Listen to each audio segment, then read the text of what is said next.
This program is about unsolved mysteries. Whenever possible, the actual family members and police officials have participated in recreating the events. What you are about to see is not a news broadcast.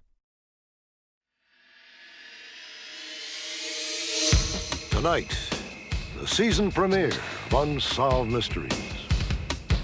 While under hypnosis, Bruce Kelly was overwhelmed by vivid images of an American sailor's death during World War II.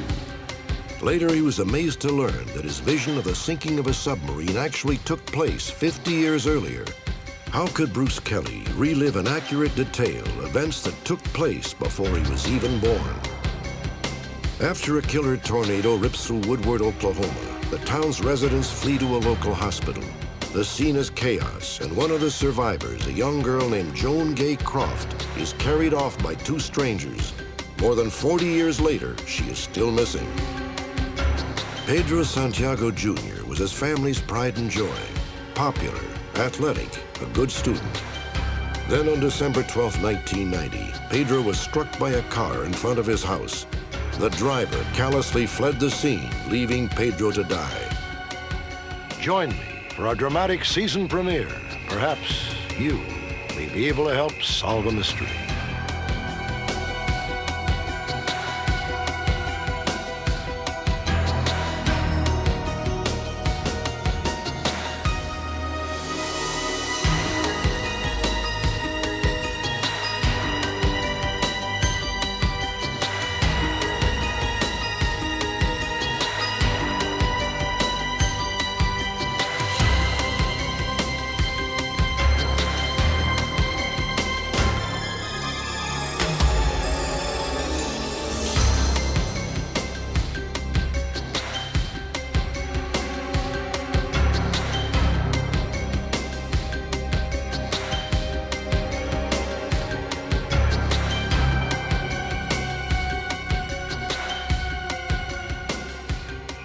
What are you afraid of? The dark? Flying? Heights?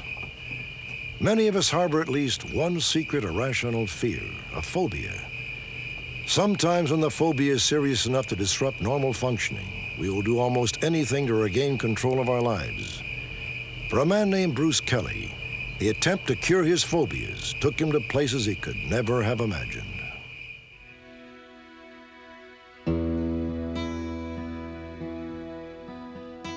Bruce Kelly grew up in Glendora, California, a small town just outside Los Angeles.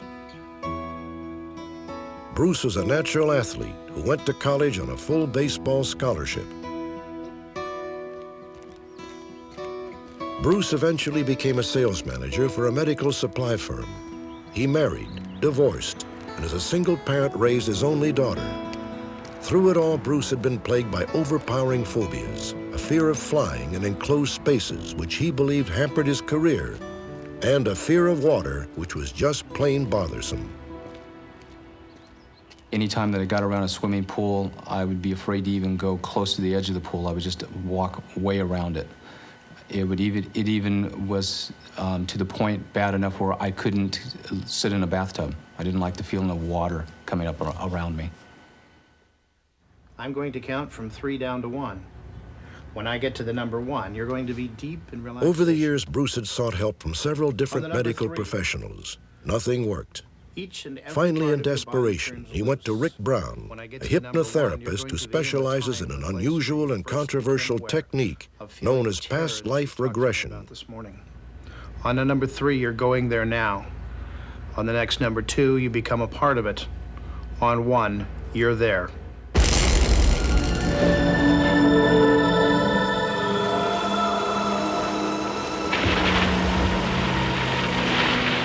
When I was seeing what I was seeing, and I said to him, this can't be real, his direction at the time was just go with it. Probably 99% of the people who come to me do not go into past lives. Probably only 1% of the people have spontaneous regressions when working with phobias. And Bruce did have a spontaneous regression to a past life. Where are you? I'm in a submarine. What's happening? I'm drowning. Bruce was writhing in the chair. He was actually moving around and going through the death scene. Tell me your name. Johnston. What is your full name? James Edward Johnston. James Edward Johnston. The hypnosis session had taken an intriguing turn. Bruce Kelly had apparently been thrust into the life of an American sailor named James Edward Johnston, recalling specific details that seemed astonishing. What's going on? Bruce said that Johnston had drowned in a submarine, the USS Shark, during World War II. Bruce also said the Shark had gone down near Borneo, just off an island called Celebes. Are you alone in this hallway? No, there's another man in the hallway. Bruce even came up with the name of a man trapped with Johnston in the submarine, Walter Pilgrim. Everything goes blank, and there's the sense that something's really wrong. There's water coming. Bruce told Rick Brown that Johnston and Pilgrim had both died at precisely 11:34 p.m. on February 11th, 1942. Are there any survivors? No. The memories were just like it was something that happened yesterday. They were very close to the surface. They came up real easily. At first, it was like I was just making it up. Like, this really can't be happening. This really can't be real. I have to be making this up.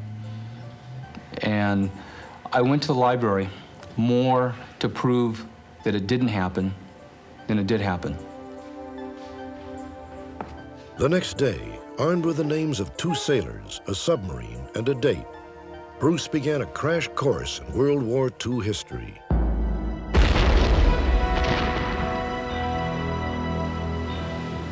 Bruce learned that during the war, 52 American submarines carrying nearly 3,500 sailors were lost at sea. 21 went down in battle, 10 in accidents, and 21 more simply seemed to disappear. No one knew exactly what had happened to them.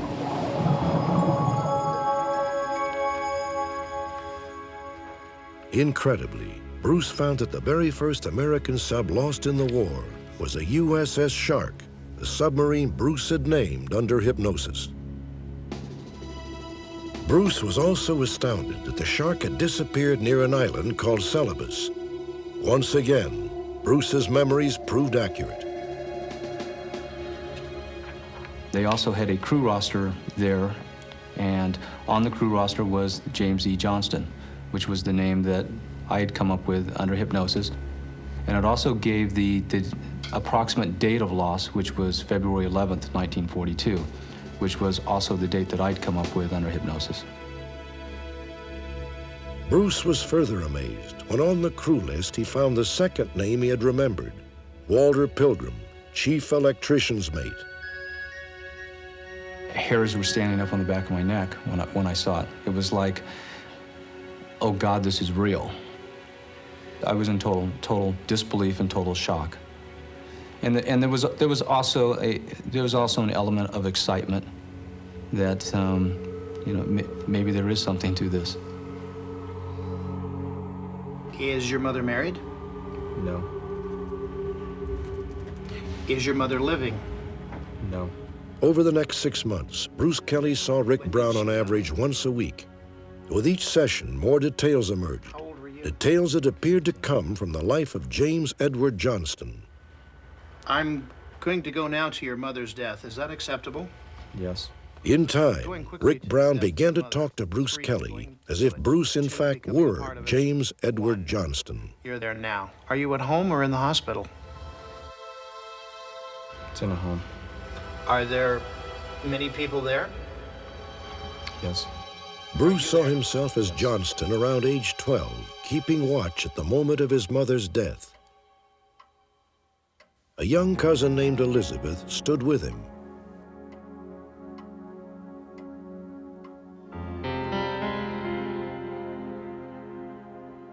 Other memories were far less dramatic, even mundane. Bruce vividly recalled that as Johnston, he always made it a point to eat the end pieces from every loaf of bread. In another session, Bruce remembered that Johnston was born in February of 1921. As a young man during the Great Depression, he was enrolled in a government work program called the CCC, Civilian Conservation Corps. The year was 1938, the place, California. Bruce remembered a young girl there named Molly Lassiter, James Johnston's first love. I'd like to move forward to a time when you're with Molly. Is that acceptable? Yes. Moving very quickly now. 3, to a time when you're with Molly. 2, you're there now. 1. Where are you? We're on the bridge. What are you doing on the bridge? We're talking. What are you talking about? I'm asking her to run away with me. Is she afraid? Yes. What is she afraid of? Her father. And what is she afraid of her father about? Why is she afraid of him? Probably afraid for me. And what is she afraid that'll happen to you? That he might harm me or even kill me.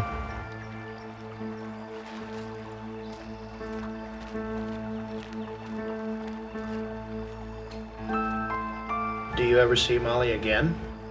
No.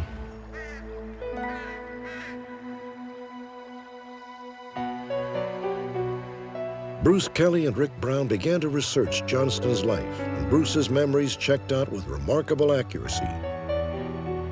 Johnston had been in the CCC in 1938 and 1939, stationed at Tule Lake near the California-Oregon border. In 1940, he enlisted in the Navy and served on board the USS Shark. CCC and naval records listed James Edward Johnston's hometown as Jacksonville, Alabama. The date on Johnston's birth certificate confirmed another crucial fact. The month and year Bruce Kelly had remembered under hypnosis were correct, February 1921. Bruce came up with a significant amount of information that was well past being coincidental. There were too many lines of evidence that pointed to the fact that Bruce Kelly is the reincarnation of James Edward Johnston. It could be the reincarnation of James. Or it just may be some information that somehow or another that I've tapped into, and it means, you know, it's something else that's happening. I don't know. Although Bruce's phobias were cured, his life had taken on a new and unexpected dimension. There seemed to be a mysterious synchronicity between Bruce Kelly and James Edward Johnston. Bruce's hypnotherapist, Rick Brown, made 2 trips to Johnston's hometown verifying facts before he finally persuaded Bruce to go there with him. Bruce's first visit was filmed as it happened. What you're about to see is not a recreation.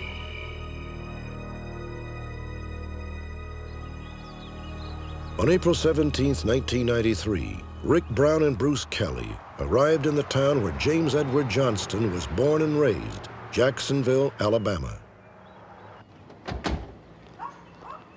At the house where Johnston and his mother had lived, Bruce Kelly experienced a sudden, strong reaction. Again, these events were filmed as they happened. There's a lot of stuff here. Back bedroom's right over here. You feel that? Huh? Yeah, that's the bedroom. Okay. That's the room they stayed in.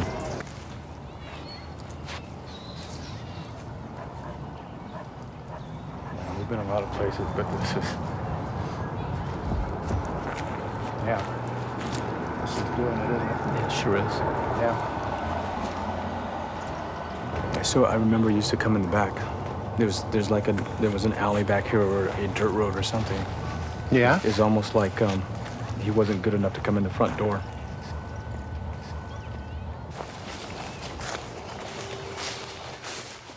Moving to the side of the house when I could actually see the bedroom and I knew that was the bedroom, that's when the feelings really started hitting.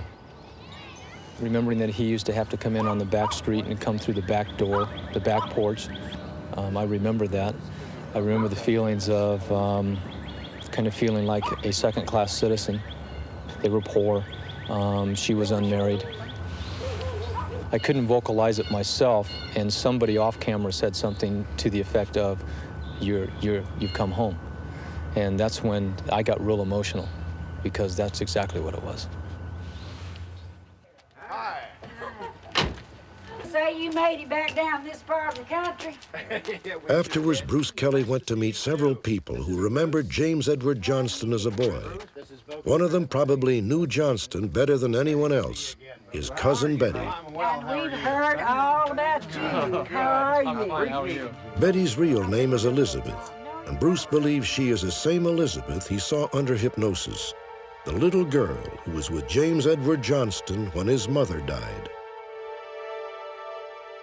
Betty remembers her aunt's death, but not the specifics of the scene. However, when she met Bruce, other memories of her cousin, whom she called Edward, flooded back. Betty began to press Bruce for details. Remember anything about bread? Yeah, one of the first sessions that Rick and I had, I talked to him about always liking the heel of the bread, wanting to get the end off the bread, because the only reason that meant anything to me was growing up, I was the same way. My mom would bring home a loaf of bread, and the first thing I'd do is open that thing up and grab the heel out of there. Did you open both ends? Sometimes. Edward did. And I'd get in trouble for it sometimes, too. Yeah. Oh, really? Yeah. Yes, I did. Did you went to that house? Yeah. The second on the left? Yeah. Did you have, what were your feelings there? Yeah, that's been the emotional high of the trip. Yeah. It was real difficult, real emotional. Do you feel that you are Edward reincarnated? I don't. You don't really feel that? I don't know. I don't know. I've been asked that question so many times, and all I know is for some reason or another, I have all this information about him. I don't know where it comes from. For me to stand here. I really and say, don't know what yeah, to believe. I'm him reincarnated. I have That's when it first doubts, came out, but they're just flying certain wasn't things. and Bruce said that Edward used the back door. And this is true, and not everyone would have that knowledge. The older you get, the more you're going to look at something like reincarnation or anything that offers an answer. And reincarnation, regardless of what this religion or that religion or anything else thinks of it, it offers a solution. At the Jacksonville Cemetery, a memorial stone has been erected in honor of James Edward Johnston. No one knows exactly how or when Johnston died, except perhaps, just perhaps, Bruce Kelly.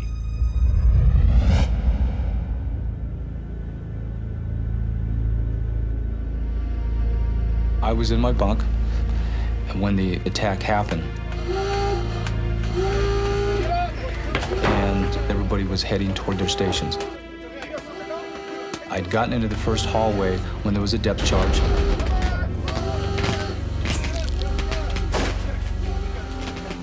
The submarine was rolling and moving.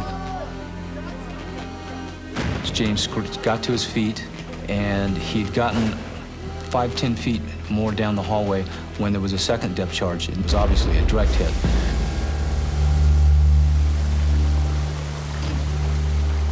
The next memory I have is the area that I'm in filling up with water and filling up real fast.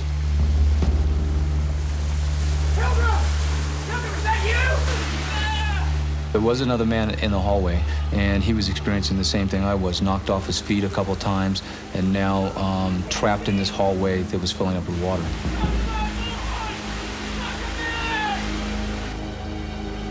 The last real image that I had was the other man in the corridor. You know, that I wasn't alone in this corridor. There's somebody else here, and they're going through the same thing I am. We are dying.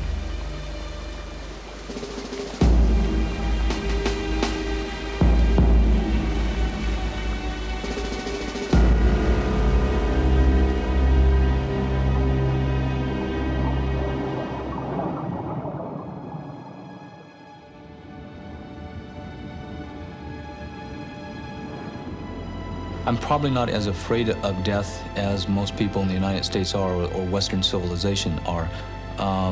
Death isn't something that I think about every day, and I just try to live every day and enjoy every day the best that I can. And when death comes, it comes. I think that there is something beyond, and I don't think it's a final situation. I don't think just it's the end of. There's more. Although we know it seems far-fetched, there may actually be one person who can verify Bruce Kelly's extraordinary experience. Her name, if she exists, is Molly Lassiter. She would have lived near the California-Oregon border in 1938 and would today be around 70 years old. If Molly is out there, perhaps the mystery of Bruce Kelly and James Edward Johnston will at last be solved. Next, thanks to you, our viewers, a fugitive cult leader accused of rape has finally been tracked down.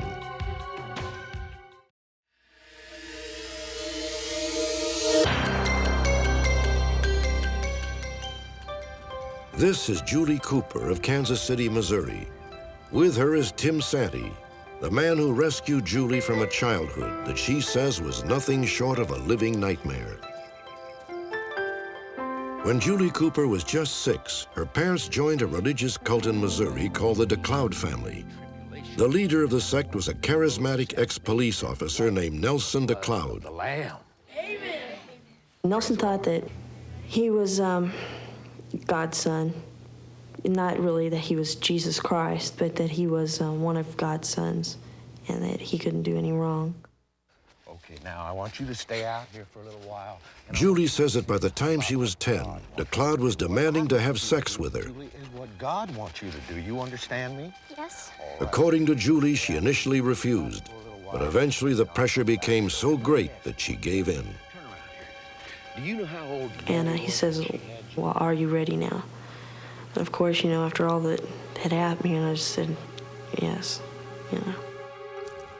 Julie claims that over the next 12 years, she was subjected to constant humiliation and emotional torture by Decloud, forced to serve as his unwilling sex partner. Finally, in September of 1992, Julie Cooper made her escape, aided by Tim Santee, an electronics repairman. They had met when Tim visited the compound to work on Decloud's satellite dish. Last Thursday, I called my friend Tim. At Tim's urging, Julie went to the police. They immediately issued a warrant for Decloud's arrest, but before he could be apprehended, Decloud and his followers disappeared. I want Nelson to get caught because it's not fair to anyone else that's up there. My mom and dad, they need to know that he isn't the Messiah. He's a criminal. What he was doing was wrong.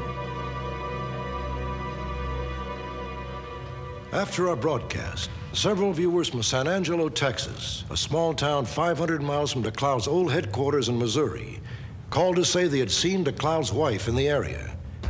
The cult had apparently settled in this farmhouse. When state and local agents converged on the scene, Decloud kicked out the screen of the upstairs window in an attempt to escape. And the deputies approached him, and he tried to wrestle with a few of them briefly. There were so many law enforcement officers, though, that that didn't last very long. They put the handcuffs on him and escorted him out of the building.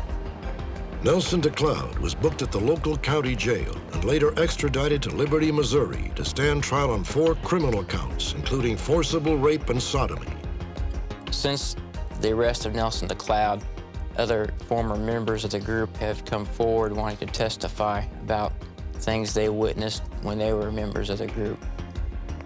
Nelson Decloud is currently out on bail thanks to $25,000 raised by followers. A trial is scheduled for November 16, 1993. If convicted on all charges, Nelson Decloud could spend the rest of his life in prison. I feel confident now that I can have a normal life after seeing him caught, knowing that it can be done. For Julie Cooper, her long ordeal is almost, but not quite over. She still has to testify at Decloud's upcoming trial. However, this courageous young woman has already found a happy ending to her story. Last summer, Julie became engaged to Tim Santee, the man who helped her escape.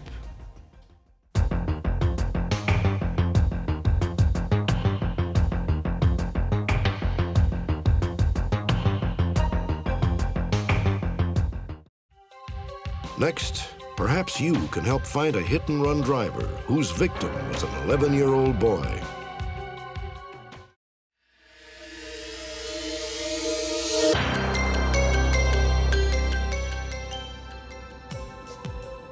Chicago's skyline rises majestically above the southwest tip of Lake Michigan. Yet the city's character is defined largely by the diverse communities which fan out from the shoreline. The Logan Square section of Chicago is a close-knit middle-class neighborhood. Pedro Santiago Jr. was born here and knew Logan Square like the back of his hand. It was a place where he always felt safe.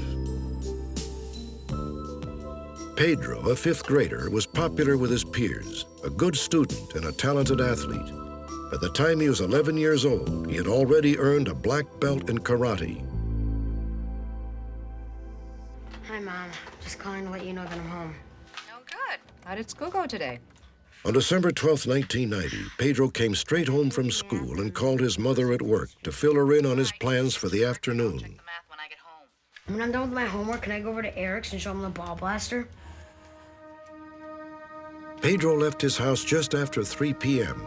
At that exact moment, 2 neighborhood teenagers were walking back from the corner market.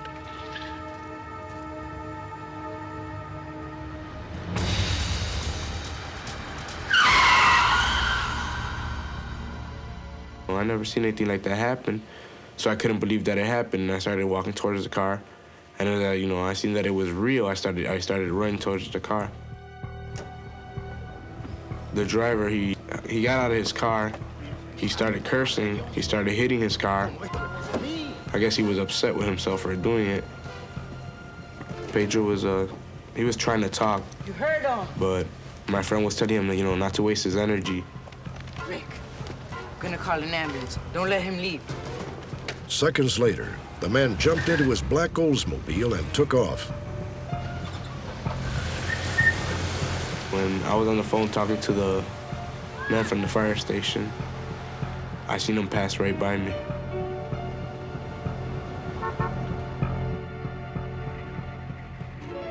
"12 minutes later, Pedro was on his way to the emergency room. The hospital chaplain called Pedro's mother immediately. When I answered the phone and I heard a voice at the other end, I kind of got shocked. So I said, what happened? And then this other person talked to me and said, it's an emergency. Your son is in the hospital. Pedro was unconscious and suffering from massive head injuries. Okay, Pedro, Edith, here he comes. His parents had only a few precious seconds to comfort him before he was taken into the operating room. When we got to the surgery room, they said, well, you could kiss him now. Okay, you can touch him. Move forward. We don't have a lot of time. We gave him a kiss. Okay, that's all the time we've got.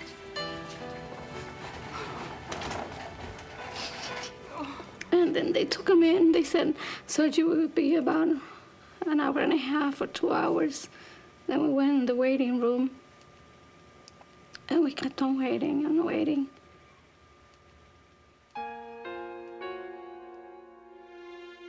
Pedro hung on for 10 agonizing days, but he never regained consciousness. He was buried on the day after Christmas in 1990. With Pedro's death, the hit-and-run incident escalated to a case of manslaughter. Police had put out an all-points bulletin for the car's owner, a Cuban immigrant known on the streets as Cachimba. When police efforts to find Cachimba failed, Pedro's father began to nose around on his own. I went to a lot of bars, a lot of places in Chicago. And I asked everybody, did you know Cachimba? He said, yeah, but he left Chicago. It's not in here anymore. And I keep asking everybody until one day I went to this restaurant. I asked the man. La gente lo conoce como Cachimba. Ya no viene aquí. He left town a long time ago. ¿Cuándo? Last time I saw him was around Christmas. He wanted me to lend him some money so he could move to Nueva York. Did he say why he was moving? I think he was in some trouble with the police. He had to get out of town, so I gave him $100. He told me maybe it's in New York now, or Florida, or he gave me a lot of places where the man could be. So I gave it to the police, all those places. Nearly 2 years have passed with no further leads. For the Santiagos, nothing will ever be the same. To me, it's like it happened just the other day. It's very hard to let go. I tried, and just the happy times and that we spent with Pedro, and all I see is his smiling face. And yeah, nah. We just miss him a lot. I know I won't give my son back, but I would like to see him get caught and be him locked up.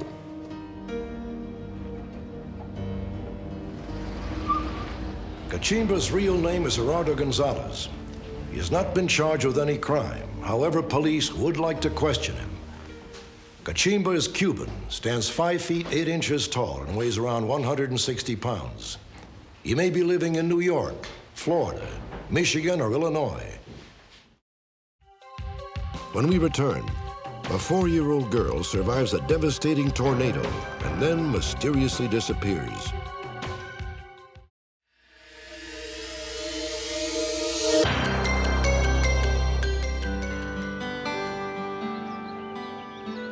The Woodward, Oklahoma of 50 years ago belonged to a simpler, quieter age. On April 9th, 1947, 2 events were the talk of the town. A popular Ingrid Bergman film had finally arrived at the town's only movie theater. More importantly, a telephone operator's strike had left Woodward's 5,500 residents virtually cut off from the outside world. Had the phones been working that day, Woodward might have gotten news of an impending disaster, a monstrous tornado that had churned its way across Texas and was headed directly towards them. As darkness fell, the giant twister slammed into the town, reducing it to rubble. More than 1,000 people were injured, more than 100 killed, all in a matter of minutes. Nearly half a century has passed since the disaster. But incredibly, one survivor still remains unaccounted for today. Joan Gay Croft was only 4 years old when she mysteriously disappeared during the chaotic aftermath of the tornado. Although Joan Gay was last seen more than 46 years ago, some members of her family are convinced she is still alive. Perhaps with your help, she will be found tonight. Perhaps she will even be watching. Joan Gay Croft grew up in one of Woodward's most prominent families. God is great. God is good. Let us thank Him for our food. Her father, Olin, was a successful sheep rancher. He was able to provide a comfortable life for the family. His wife, Cleta, her 12-year-old daughter from a previous marriage, and of course, 4-year-old Joan Gay, who was remembered fondly by her great-aunt, Ruth Bond. She's the most prettiest little old girl I ever seen. She was just perfect.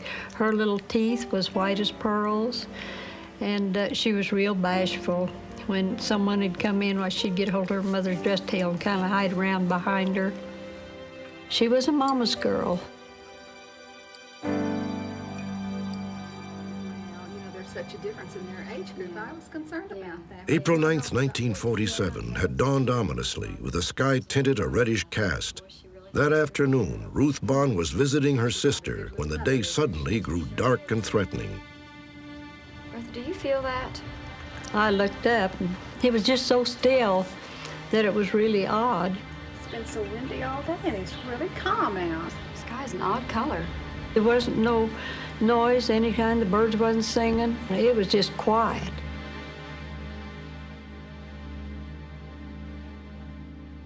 Time we got home, that thing had hit. We'd hear boards and tin and stuff hit the house, and I just knew that we've never had nothing like this. When the tornado hit, I stepped out on the front porch and I saw this car coming down the street with all 4 wheels locked up and the wind was pushing it. down the street, and I knew we were in trouble then. Wind began to blow. It became quite fierce, and we huddled back in the corner of the room to watch the windows blow out and the electric light lines bounce down the street. It was just a horrible, horrible experience. I was very scared. It lasted 4 to 5 minutes, which seemed like an eternity. We were very lucky. We had broken windows, minor damage, and then Mother and I went to search for our relatives. Marvella and her mother Ruth joined the survivors streaming to the town's only hospital. Ruth had been unable to find her mother or brother, nor had she heard from Olin Croft and his family. Marvella, over here. An eerie calm had settled over an unforgettable scene. Mama, where are you? We stepped over bodies. Some of them had their skull all cut off, and some of them had their throats cut. Some of them was dead. Cleta May? It was just like wartime if they dropped a bomb. That's just about what it looked like. It was just terrible. There's Betty Irwin. Betty? Betty? Have you seen my mama? Have you seen my family? No, I haven't seen your mama, hun, but Joan Gay and Jerry are in the basement. Ruth learned that her nieces had made it through the tornado. Their father, Olin, was seriously injured. Tragically, their mother, Cleta, was dead. I thought, oh, no, Lord, it can't be this. It just can't be this, that's all. She was a perfect mother to those kids, and them kids loved her. And that was hard. It was hard. It was real hard. Joan Gay? Jerry? Ruth picked her way through the dead and wounded in the hospital basement until she finally found her nieces. Joan Gay's leg had been pierced clear through with a finger-sized splinter of wood. Her sister was bruised from the flying debris. Well, I thought, my, God saved them both. They're going to be all right because neither one of them was hurt very bad. You just think of it as a big old splinter, okay? I want my mommy and my daddy. I know where your daddy is. And I'm gonna see if I can find your mama. They're poor kids. I got to tell them Mama's gone, and that was just heartbreaking. So I didn't let on like I even knew, because that wouldn't help those girls at all. They'd have just went hysterical. I'm sure they would have. Relieved that her nieces were safe, Ruth hurried back outside. There, she finally found her mother and brother. Mama, Carla, is she gonna be all right? No, Ruth, she's bad. We gotta get her to Moreland Hospital. Mama, can you stand? Do it easy. When she got to the other hospital, Ruth was pressed into service helping the overburdened doctors and nurses. The next morning, she finally returned to her nieces. Aunt Ruth. Where's Joan Gay? Some men took her. Some men took her? Yeah. Did you know them? No. Betty? Betty? What is it, Ruth? Where's Joan Gay? Well, 2 men came by last night and took The her two out. men had claimed they were taking the little girl to a hospital in Oklahoma City, some 120 miles distant. Dr. Jacobson? But calls to all the hospitals in that area turned up absolutely no trace of Joan Gay Croft. Less than a week after the tornado, Ruth received the phone call she had been dreading, a call from the local mortician. Franklin? When the bodies were laid out in the chapel area, their relatives would come in and look at them. Well, when you finally got down, we had 2 left over that nobody had identified. Franklin? Franklin? One of the unclaimed bodies was a young blonde-haired girl who bore a striking resemblance to Joan Gay Croft. The mortician asked Ruth to bring some of her niece's clothes to the mortuary. Ruth, these are too big. It's not your niece. I pray to God you're right, Franklin. Ruth insisted on viewing the little girl, just to be sure she was not Joan Gay. I was really relieved it wasn't our little Joan Gay. That was one burden off my heart right there. You will find her, Ruth. I hope so. With Joan Gay still unaccounted for, her family launched an all-out search. They listed her missing with all of the law enforcement. FBI, they went to all extremes to look for her. And there was never, ever a trace of her.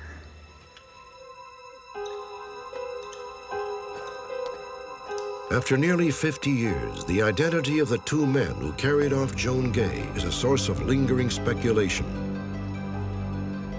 According to Ruth, they asked the nurse very specifically for the Croft children. Had the men known the family? Were they even rescue workers? And where did they take Joan Gay? Whatever the answers, many of Joan Gay's relatives believe she is still alive. It's a possibility she could be out there alive. I have no idea. I think maybe she might be. Because she wasn't really hurt that bad. Until somebody can prove to me otherwise, I will always believe, I'll firmly believe she's out there somewhere. And we want to find her and bring her back home. We'd just have a great big reunion. That's what we'd do. We'd celebrate. Yeah, all of us would. Very few pictures of Joan Gay Croft survived the tornado. Joan Gay had blue eyes, blonde hair, and at the time spoke with a mild lisp. She would probably still have scars on her left calf from the tornado injury. Joan Gay Croft was 4 years old when she disappeared April 9th, 1947.